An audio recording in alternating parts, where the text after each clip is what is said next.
All right. So let me share my screen and we will get started.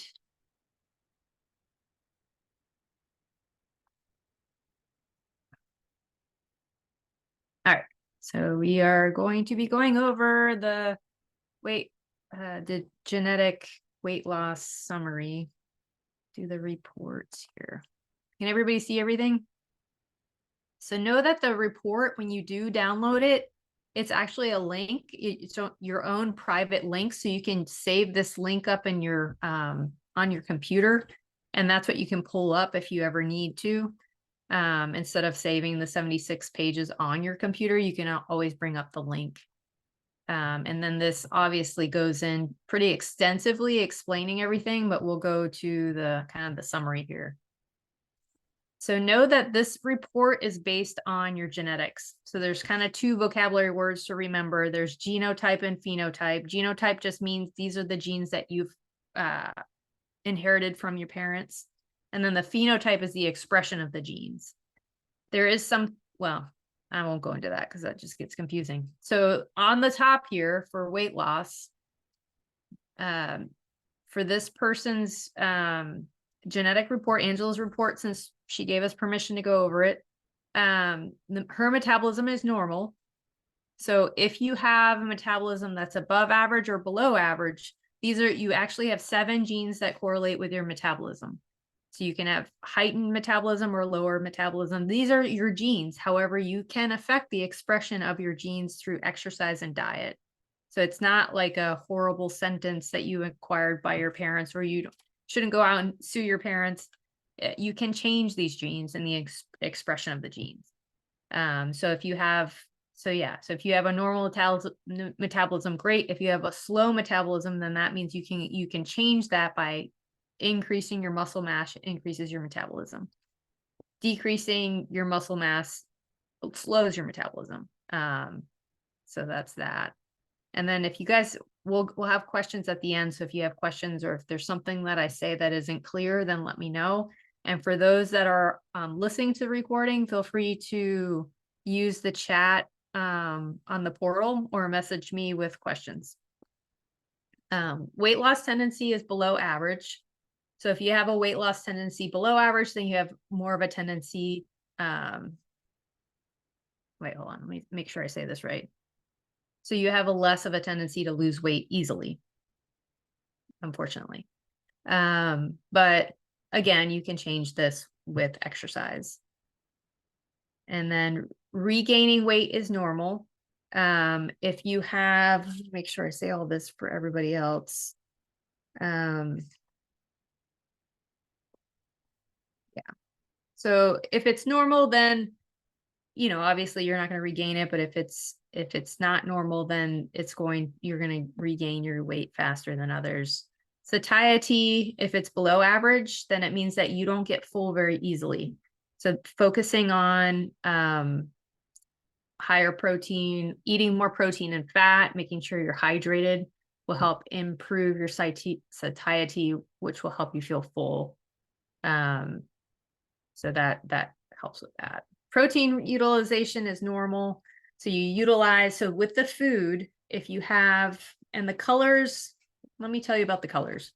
So shades of blue. So if it's shades of blue, it means that you have a genetic advantage. So blue is good. Green is neutral. Yellow, if it comes up in yellow, then it's a potential genetic hurdle, and red is not good either, usually low. And then the way that your body utilizes food. So if it's normal, then it doesn't really matter if you do high protein or low protein. If you have enhanced protein utilization, it just means that you have a better tendency with high protein diets. You can lose weight faster with a high protein diet. If you have low protein utilization, then you don't want to you want to focus more on carbs.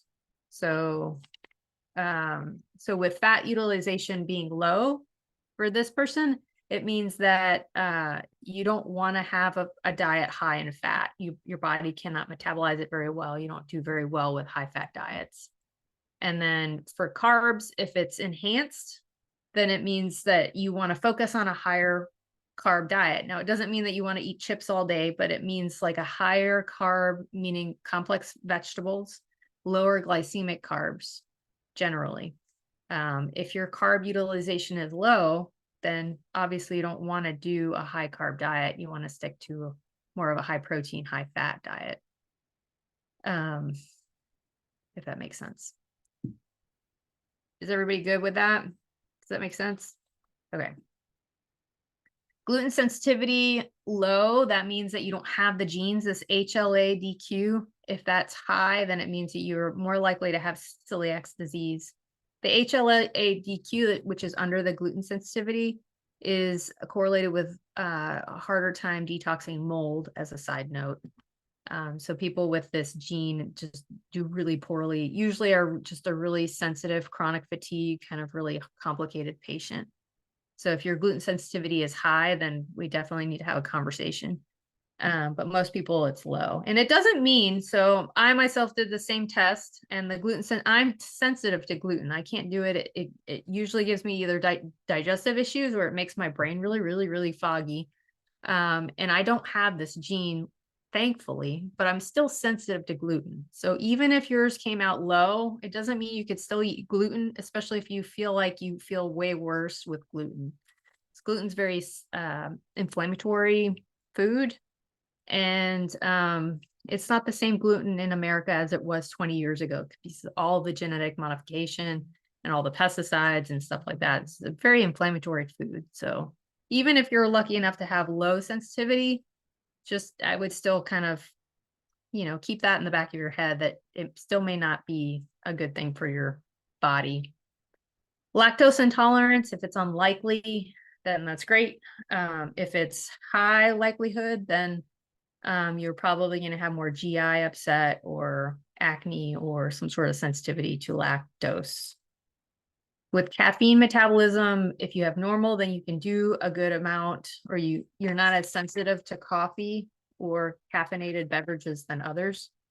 If it's low, then you have to be sensitive. Usually you already know this. If you drink coffee and you have a response to it, then you don't metabolize. You have the genes that just don't metabolize the coffee out as readily as others. Sweet preference, if it's normal, then you can, you probably don't have as much of a sweet tooth than others. If it's an enhanced sweet preference, then you have more sweet cravings. Those people that have that gene, actually, I think it was like 20 grams more sugar than the average population per day than others. So if you have an enhanced or above average sweets preference, then you just have to make sure it's not in your house, get it out of your house. Don't walk near Dunkin' Donuts kind of thing. You know this about yourself probably already, but it's kind of nice to see if you do have this, then you know your weakness, and you shouldn't kind of walk past the bakery. Or just increase your protein, increase your fat intake, make sure you're hydrated so you're not falling to your sweet cravings. Bitterness and bitterness sensitivity, that was interesting to me. It just means that you have more taste of bitter than others. And so certain vegetables like broccoli, Brussels sprouts, the more bitter herbs like arugula, you may have more of a dislike for it because you can taste it more than others. I have a high bitterness, but I still like these things. I think you can kind of teach yourself to like it anyways, kind of get through it. So again, these are just your genetic tendencies, but I still feel like you can fight through them, and you can do things to counter them. The nutrients category, I think, is super interesting. So what this means, it doesn't mean that you actually have a deficiency in this. So we'd have to run a blood work to actually see what's in your blood to see if it's a deficiency. What this means is that when you eat a food high in vitamin A, you have a below average ability to grab the vitamin A from that food and absorb it. So if you have if you have these genes where you just don't get a lot of vitamin A from your food, then that's where supplementation would be really beneficial. And vitamin A is really important for your eyes and your skin and your immune system, your mucous membranes. So if you have a low or a below average or a low ability to absorb vitamin A, then that's something you definitely want to have in your supplement. Know that vitamin A is fine to take at high levels. However, if you're pregnant, it can cause birth defects if you're taking something more than 10,000 IUs in a day. B6 is low absorption for this person. Let me see my notes here. Yeah, and low levels for B6 are associated with more heart disease and PMS. So again, and it's super huge for neurotransmitter balance. So if you have a low absorption from your food, then again, it's something that you want to supplement. Folate is the same. So MTHFR is a pretty well-known genetic mutation, and it stands for methyl tetrahydrofolate, but a lot of people are like, that looks like the mother gene. And for those, I have MTHFR. It just simply means that you don't get, so instead of like a 6-lane highway of absorption from your food, you only have like a 3-lane highway. Excuse me. And so if you want to focus more on foods that are higher in methylated folate, like broccoli and romaine lettuce, or you just simply supplement with it.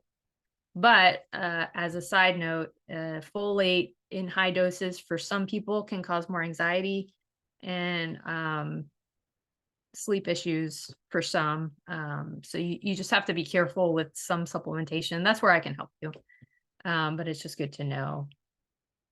B12, if you have enhanced B12 absorption, which I think some of you did, it just means you get a lot of B12 from what you eat. And so you wouldn't necessarily need to supplement with B12 if you're enhanced in any category in this section. B12, however, absorption wise does decline with age because your stomach acid declines with age, and the stomach acid helps activate something called intrinsic factor for B12. Without intrinsic factor, you can't absorb it. And this is why cognitive function declines with age, and nerve issues start to become an issue.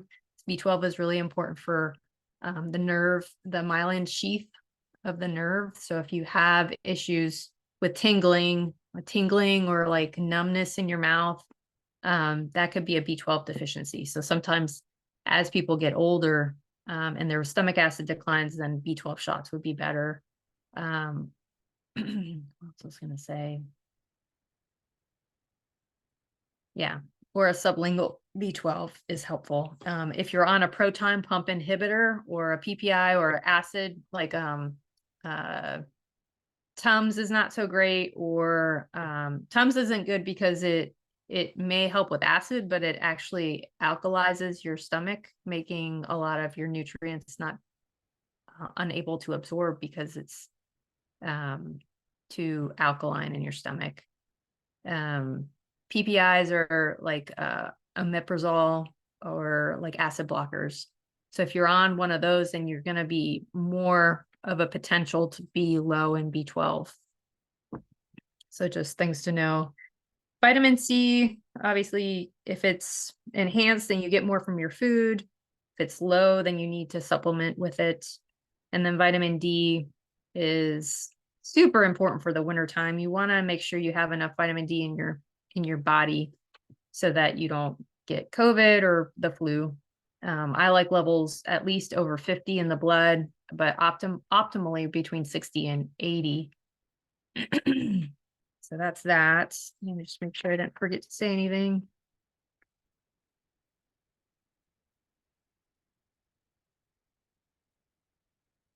Yeah, so below average absorption, obviously you want to supplement.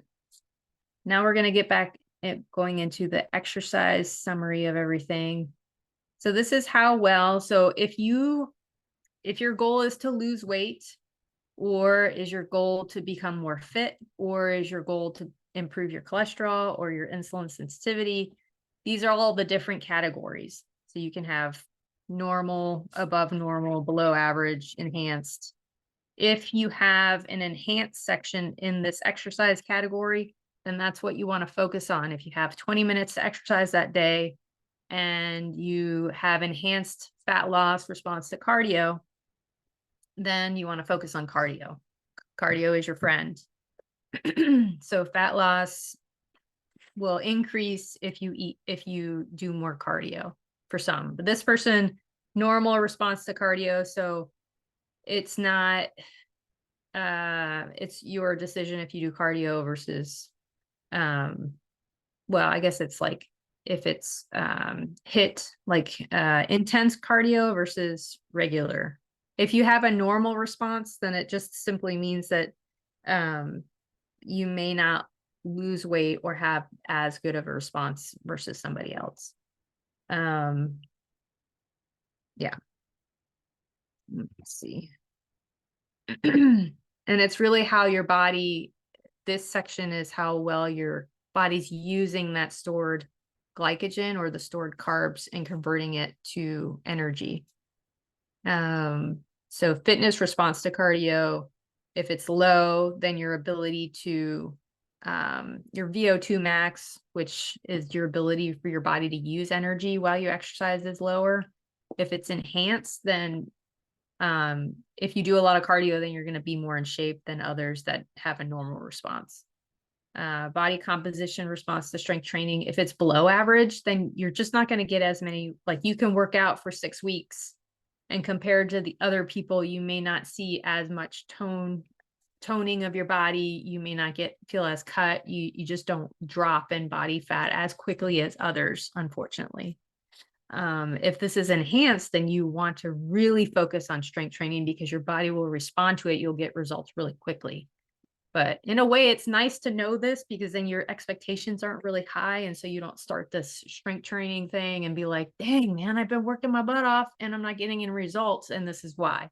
So you can just go to and sue your parents because, it's just really comes down to just the way that your body responds to exercise. With HDL response to cardio. So HDL is your high density lipoprotein. It's the good cholesterol, quote unquote.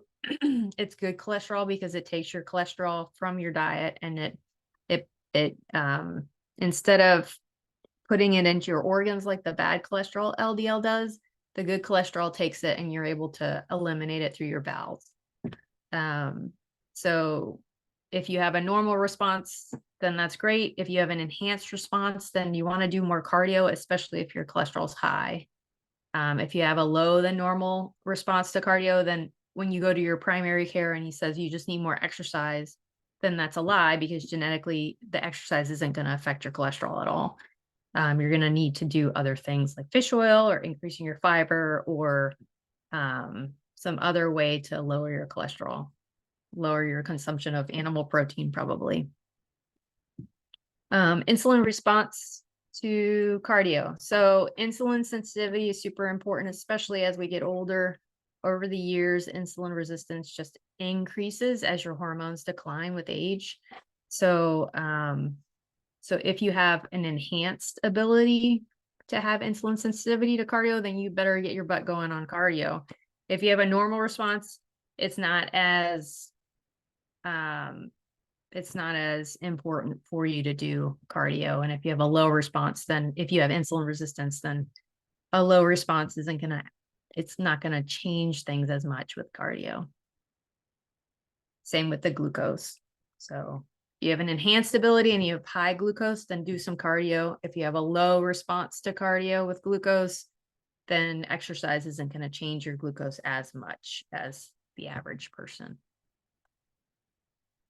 Yeah, we already went through all that. So that was the summary. And I kind of went through things a little fast. Let me see if I missed anything. Okay. Yeah, so that was the whole thing. I'll open it up and see if you guys have any questions. And then we'll go from there. Hi, yeah, a couple questions. Okay, go for it. Hey guys, it's Vanessa here. I have two questions. One, over just what we went through, like you were talking about if you're enhanced, the things that you definitely want to focus on. So I'm enhanced with strength training, the HDL and the glucose, Okay. but I'm below average on the fitness response. Okay. So you were saying with the HDL and the glucose, then you want to amp up your cardio, but the fitness response is the VO2 max is lower. So I Mhm. guess I'm just a little confused about that piece. So tell me again, it was uh, Enhanced enhanced for, strength training, okay.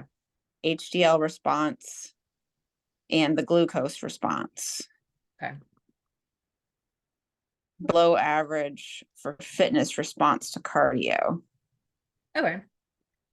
So it means that you'll get more fit if you do more strength training.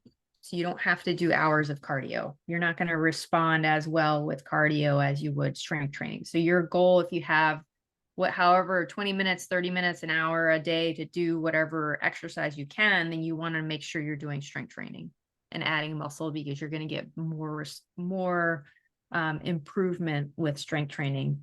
It's going to improve not only your strength training, but it's going to improve your cholesterol levels. Okay. So it's not necessarily with cardio then for the Right. glucose. Right. HDL. So that's why I feel like this is helpful, because some trainers are like, you got to do an hour of cardio every day. And I'm like, it depends on your genetics. And for your genetics, Vanessa, it's you want to do more strength training. So get a trainer where you're gonna do a lot more muscle mass you have is gonna improve your cholesterol and improve your glucose, your blood sugar. Okay, great. That's what I was thinking too. Okay. So that's And cool. um, and then one other question on the caffeine sensitivity. Mhm. Mine was slow. Okay. So slow means that you just don't metabolize caffeine as well.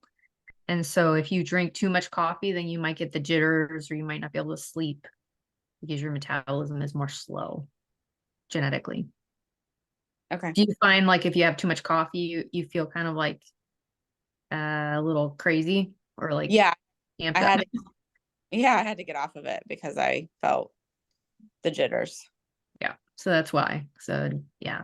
Thank thanks to your genetics, you don't break down the caffeine, so it stays in your system longer, so you feel more jittery from it.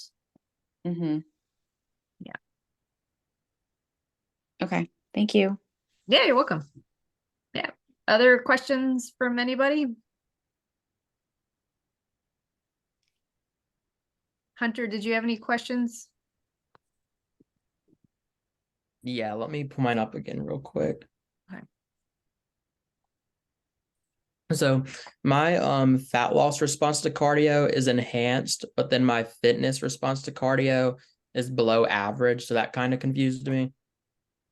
Okay, fat loss is enhanced. So you're going to lose more fat if you do more cardio. But the fitness, yeah, I guess that is really confusing, but you won't get as, so what is your strength training response? My strength training response is normal. Okay. So you may get more results if you do more strength training when it comes to fitness. So fitness meaning that you could like run a marathon or you could run a mile. So if you did more strength training, it would actually help you run a mile faster, just for an example, than if you did a bunch of cardio. Would strength training help with more like muscles? Yeah. Uh, And for you, it would help with your fitness. uh, And you said fat loss response to cardio was enhanced, or no? yes. I'm such a Yeah. visual person.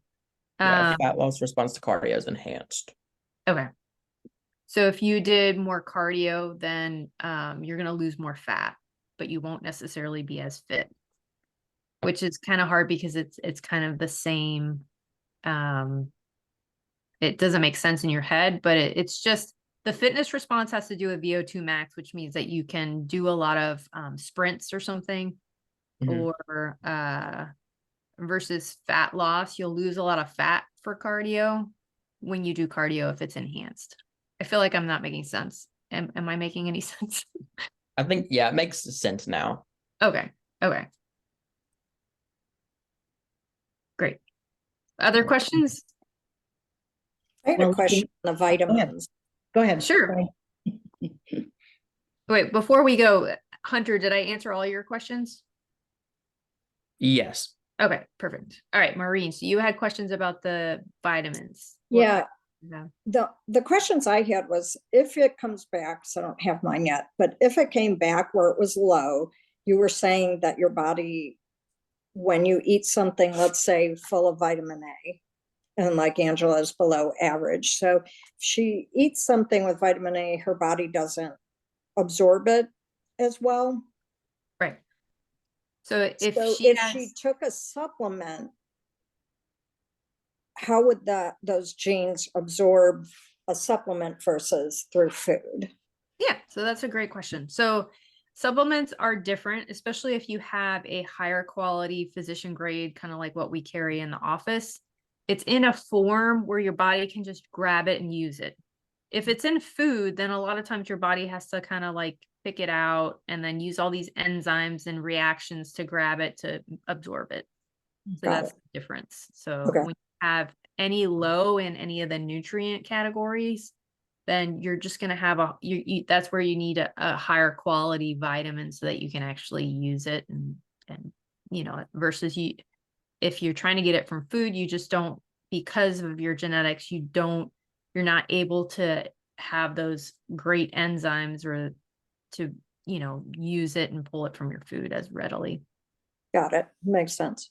Thank you. Yeah. So I just wanted to clarify Sure. on back on the exercise. Okay. So it looks like, if I understood what you said, and I have read the whole report too for myself, that I can really do both, but that I should favor cardio. Right. Exactly.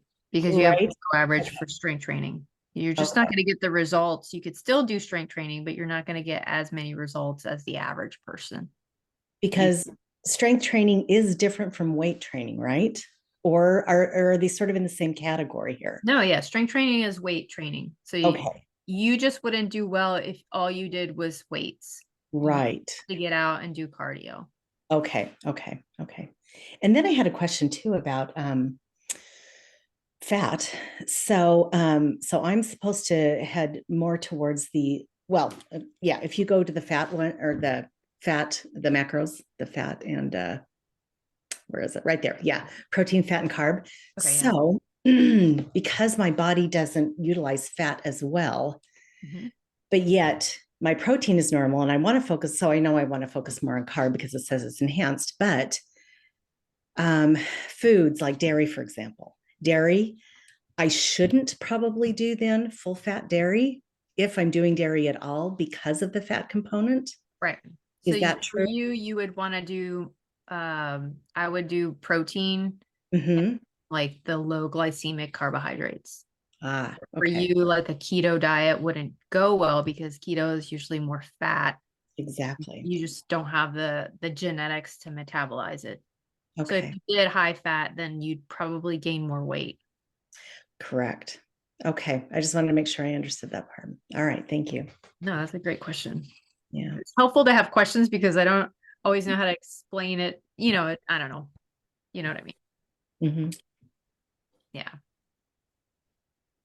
I think you've done a great job. It's been Yay, thank helpful to you. me. Seriously, Yeah.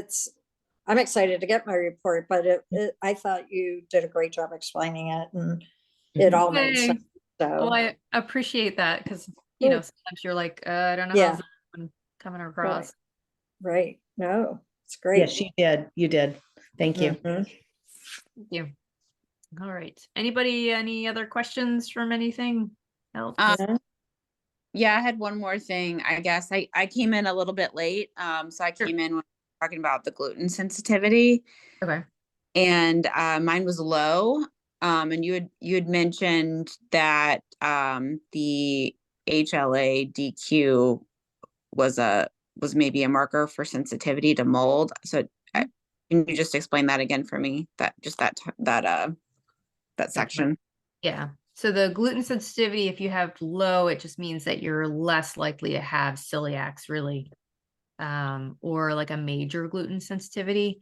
The HLA-DQ, if you're positive for that, or if it's likely, then you're more likely have celiacs, which is really a small percentage of people, or your body's not able to digest gluten very well, and that creates more inflammation. However, I was saying that I'm sensitive to gluten. If I have it, I either get digestive issues or I get really bad brain fog, which is bad for my job, right? And yeah. And so I was really low on the gluten sensitivity genetically. So I'm just saying it may still be low, but you still may have a sensitivity to the gluten, because, in America, especially, the gluten 20 years ago isn't the same gluten that's on the shelves now. There's just a lot of genetic modification and a lot of pesticide use. So your body's just unable to digest it as readily. And anything that your body doesn't digest very well can create a lot of inflammation in the body, which can cause digestive issues and a whole bunch of everything, because inflammation is the seed that grows disease. Right.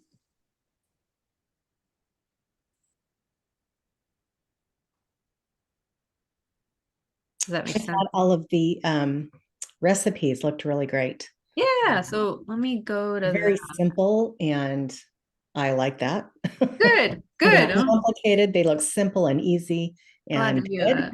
So I was Yeah. excited about them.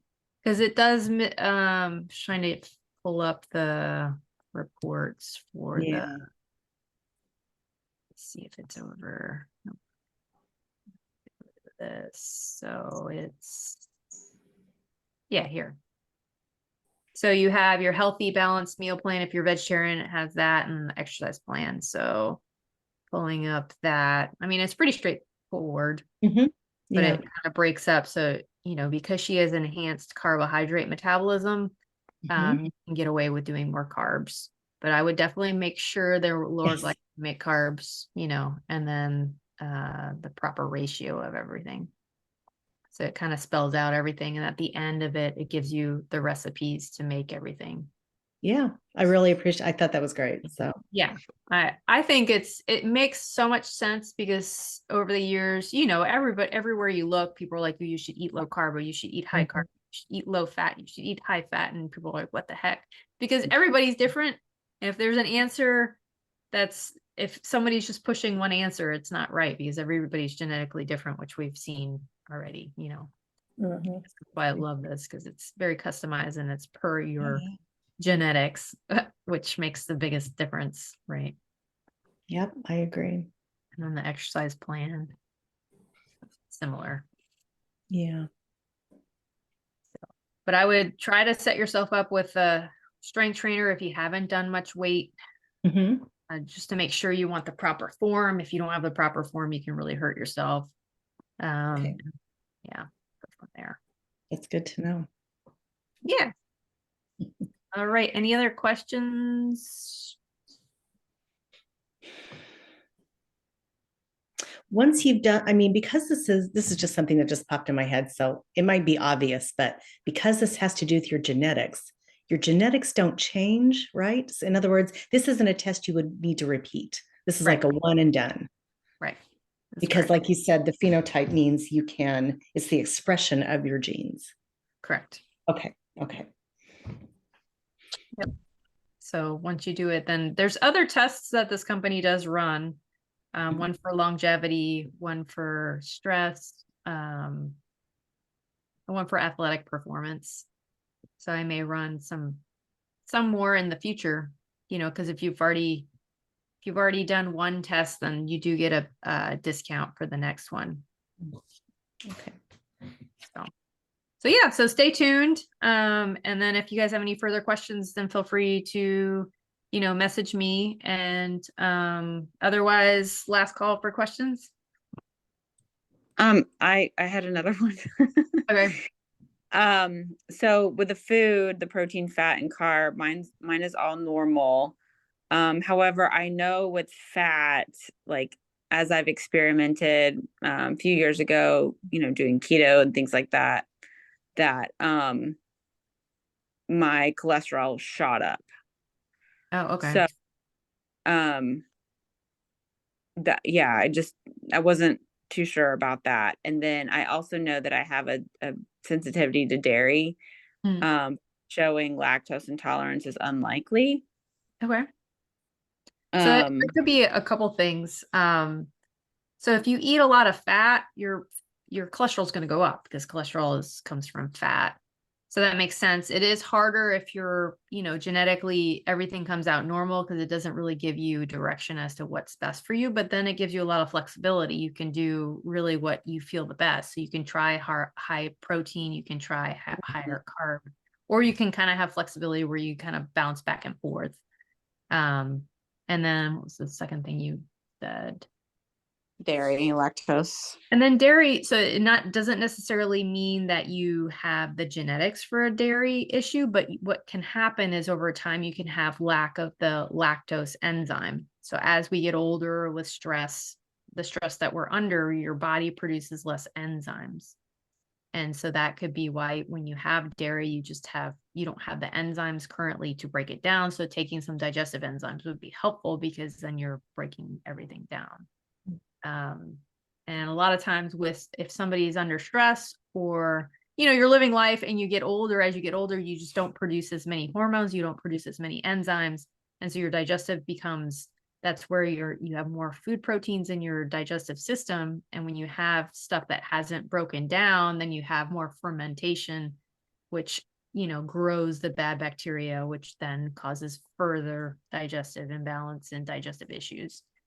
So that's where digestive enzymes are helpful. So you don't have the genetics for it, but you could still create an imbalance from lack of digestive enzymes just from stress or from age, or, some people I find are born with lack of enzymes. And those are the people that have more colic as a baby or that have more digestive issues like stomach aches and gas and digestive issues generally. Yeah. And then for vitamin D, if it's for me, it's below average. I was just going to ask what you recommend, like what the dosage and how to take it and so forth. Sure. Yeah. So vitamin D, if it's low, then I would recommend supplementation. I like vitamin D with a proper ratio of K2, which we do carry in the office. It's in a basis. Vitamin D is a fat soluble vitamin. So you want to take it with a fat soluble, something that's higher in fat. So our vitamin D has olive oil. It's in the base of olive oil, so you can absorb it better.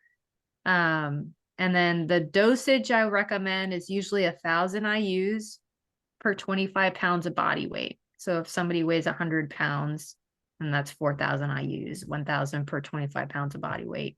Somebody weighs 200 pounds, and it's more, 8,000 IUs, right? But yeah, that K2 is important because K2 helps assign the calcium. So you absorb calcium from vitamin D. If you don't have enough K2 in your system, then that calcium actually starts to calcify things that you don't want calcified, like your arteries. We don't want arteries calcified. We want that calcium that we're absorbing from the vitamin D to go into the bones. And that's what K2's job is. If you have sufficient amounts of K2 with your vitamin D, then it gets that calcium right into your bones, which we want to prevent osteoporosis. So a lot of times people aren't deficient in calcium per se for osteoporosis. It's like they're low in vitamin K too, because they don't have that vitamin to assign the calcium to their bones, which makes them more brittle. Great. Thank you. Yeah, you're welcome. And I think I had one more question. So Sure. my vitamin A tendency is low, and also my vitamin B9 folate tendency is low. So how would I address that? So yeah, so we want to make sure that you are supplementing with a vitamin A vitamin. And then your folate, I would definitely recommend like a methylated folate, which if I can't remember if I recommended a multi for you. But all the supplements we have that we carry are methylated. So that just means it's put in a form where your body can, even if you have this mutation, the MTHFR mutation for folate issues, it'll absorb quicker. It'll absorb readily for those.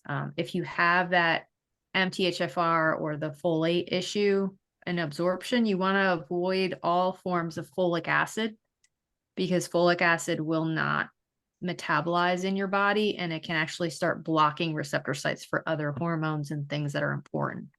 So that's where you want to look at different cereals or different like products that supplement with vitamins, usually a lower quality vitamin. It's usually folic acid, which is really bad for people with this MTHFR mutation because it inhibits absorption of other things.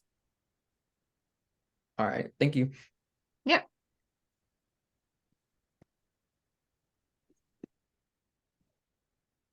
All right. Anything else? Gone? All right. So this was fun. I want to do this again because I think it was helpful. I love explaining things to people and in a group instead of like over and over and over again. And then I think the questions are helpful because when you ask a question, I'm sure other people have those questions in the same, thought. So this will be recorded. And then if you guys have any other further questions, feel free to message me. Just don't message me too many times. But any other questions come to mind before we get off this call? Nope. Okay. Thank you again so much. Thank you. You're welcome, guys. You guys take Yeah. care and thanks for joining. Thank you so much. Bye.